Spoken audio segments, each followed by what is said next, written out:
안녕하세요, 불량TV입니다. 오늘 전해드릴 이야기는요, 태권도로 국민 영웅이 된 외국 선수 탑7을 선정하였습니다. 7위는 베트남 최초의 금메달. 1980년부터 올림픽에 참가했던 베트남은 2004년에 이르러서야 첫 메달을 쟁취합니다.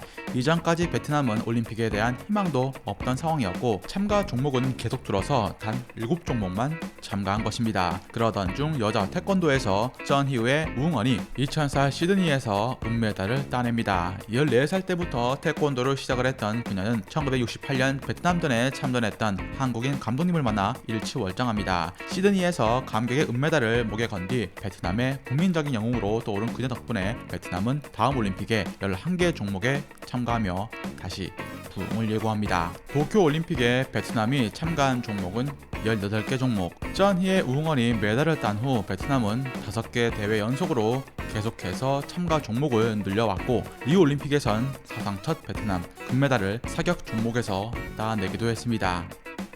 6위는 이란 최초의 여성 메달리스트. 이란이 1948년 올림픽에 출전한 이후 메달을 딴 최초의 여성 선수가 된 알리자데. 그녀는 2016 리우 올림픽에서 18세의 어린 나이로 동메달을 목에 건 후 여성 태권도 유단자로 세계 대회를 호령합니다. 이듬해 열린 세계 대회 은메달까지 따낸 것이었죠. BBC가 선정한 올해의 여성 백인으로도 선정되었습니다. 히잡을 쓰고 예전부터 운동을 해왔지만 상관없다면서 태어났던 그녀는 돌연 2020 도쿄올림픽에 난민팀으로 참가하기에 이릅니다. 코로나19 대유행 이전인 2020년 1월 유럽으로 전지훈련을 떠난 뒤 돌연 망명을 선언한 것입니다. 보수적인 이슬람 국가인 이란의 여성 탄압을 이유로 들었습니다. 한편 도쿄올림픽에서 세계 랭킹 1위 제이드 존스를 눌렀고 금메달 사냥에 나설 것처럼 보였지만 끝내 준결승 문턱을 넘지 못했습니다. 5위는 아프가니스탄 최초의 동메달. 2012년 런던 올림픽이 끝나고 아프가니스탄으로 돌아온 니크 파이는 엄청난 인파의 축하를 받게 됩니다. 2008년 베이징 올림픽에서 아프가니스탄 최초의 동메달을 선사한 데 이어서 2연속 올림픽 동메달을 획득한 것입니다. 카불 국제공항에 니크 파이를 보기 위해서 수천 명이 몰렸고 카 퍼레이드까지 펼쳐집니다. 10살 때 한국인 사범님에게 태권도 지도를 받기 시작한 그는 조국에게 72년 만에 첫 메달을 선사합니다. 특히 베이징 올림픽 이후 태권도는 아프가니스탄에서 인기 스포츠가 되었을 정도. 하지만 변변한 훈련 시설 없이 훈련해야 했고 심지어 탈레반에 의해서 점거되기도 했습니다. 결국 해외로 나가서 훈련을 하고 이뤄낸 성과였죠. 4위는 가봉의 첫 메달. 도쿄올림픽에서 개막식 기수 중 태권도 선수만 무려 14명이었습니다. 그만큼 세계적으로 보급되고 있다는 것이죠. 그중 아프리카 가봉 출신 오바베는 2012년 은메달을 조국에 안겨줍니다. 인구 200만의 작은 나라 가봉이지만 그가 가봉에 첫 메달을 안긴 이후 태권도는 청소년들에게 희망을 안겨주는 스포츠로 자리 잡게 됩니다. 오바메는 원래 농구와 축구를 좋아했지만 13살 때 아버지의 권유로 태권도로 바꾸었습니다. 2011년 프랑스로 건너가 고급 태권도 스킬을 배웠고 1년 만에 올림픽에서 기적적으로 메달을 따냅니다. 가봉이 1972년 올림픽에 참가한 후 거의 40년 만에 따낸 첫 메달이었습니다. 이후 가봉은 축구뿐만 아니라 태권도도 인기 스포츠로 떠올랐죠. 3위는 니제르 최초의 금메달. 아프리카에서 인구 2,500만의 제법 큰 나라지만 많이 알지 못하는 나라이기도 한 니제르. 혼란스러운 나라 사정과 궁핍한 국력 때문에 희망적이지 못한 상황에서 니제르의 이수푸는 2016 리우 올림픽에서 태권도로 은메달을 따냅니다.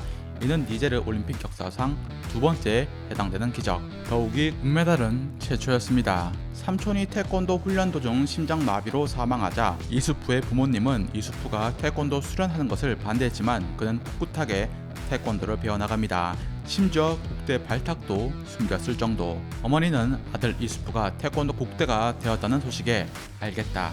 단 실수해선 안 돼. 라고 말했습니다. 2016 리우 올림픽에서 세계 랭킹 1위 드미트리 쇼킨을 잡는 파란을 일으키며 은메달을 목에 걸었던 이수푸는 2020 도쿄올림픽에서 16강 탈락을 했지만 그는 웃어넘깁니다. 아프리카 선수권을 2번이나 석권한 그의 태권도는 아직 끝나지 않았기 때문입니다. 그는 다음 세대의 태권도를 전수하는 크나큰 사명을 가슴에 안고 있다고 밝혔습니다. 2위는 유르던의 최초 금메달. 아흐마드 아부 가우시는 리우 올림픽에서 요르단 최초의 금메달을 태권도에서 따냅니다. 1980년 모스크바 올림픽부터 10회 연속 올림픽에 참가했던 요르단은 2016년 리우 올림픽에 와서야 태권도로 첫 금메달을 손에 넣은 것입니다. 당시 20살이었던 아부가우 씨는 6살 때부터 태권도를 배웠던 아이였습니다. 아랍권 선수로는 최초로 2010년 세계 주니어 대회 챔피언이기도 했던 아부가우 씨. 승승장구하던 그는 오른쪽 전방 십자인대가 파열되어 2년을 날렸지만 그는 다시 일어서는 데 성공했고 올림픽에서 이대훈과 디펜딩 챔피언까지 꺾고 금메달을 쟁취합니다. 인구 700만 요르단의 금메달 리스트가 된 아부가우 씨는 국민적인 영웅이 되었고 요르단 젊은이들의 하나의 롤 모델이 되었습니다. 대망의 1위는 코트디부아르 최초의 금메달. 아프리카 선수가 2016 리우 올림픽 결승전 경기 종료 직전 1초를 남기고 후려차기로 기적같은 역전 금메달을 따냅니다. 바로 코트디부아르의 세이크 시스의 이야기입니다. 드록바라는 국민적인 영웅이 탄생한 코트디부아르에서 새 영웅이 탄생했습니다. 시스는 금메달을 딴 직후 1억에 이르는 포상금 그리고 새 집까지 얻었는데 더 값진 선물은 디디에 드록바의 전화였습니다. 이후 이 둘은 문자를 주고받으며 운동선수로 가야 할 방향을 얘기하는 등 형제같은 사이가 됩니다. 시세는 2020 도쿄올림픽에서 16강전 탈락했지만 같은 코트디부아르의 여전사 그아그비가 올림픽 2연속으로 태권도 동메달을 따내는데 성공합니다. 코트디부아르는 올림픽에 1964년부터 참가한 후 4개의 메달을 수확했는데 이 중 3개가 태권도입니다. 즐겁게 보셨다면 구독과 좋아요 클릭을 부탁드립니다. 다음 이야기에서는 필드 위의 괴짜 선수로 팬들에게 너무나 많은 욕을 먹었지만 팀을 떠난 후 오히려 실력이 만개한 선수 한 분에 대해서 소개해드리고자 합니다.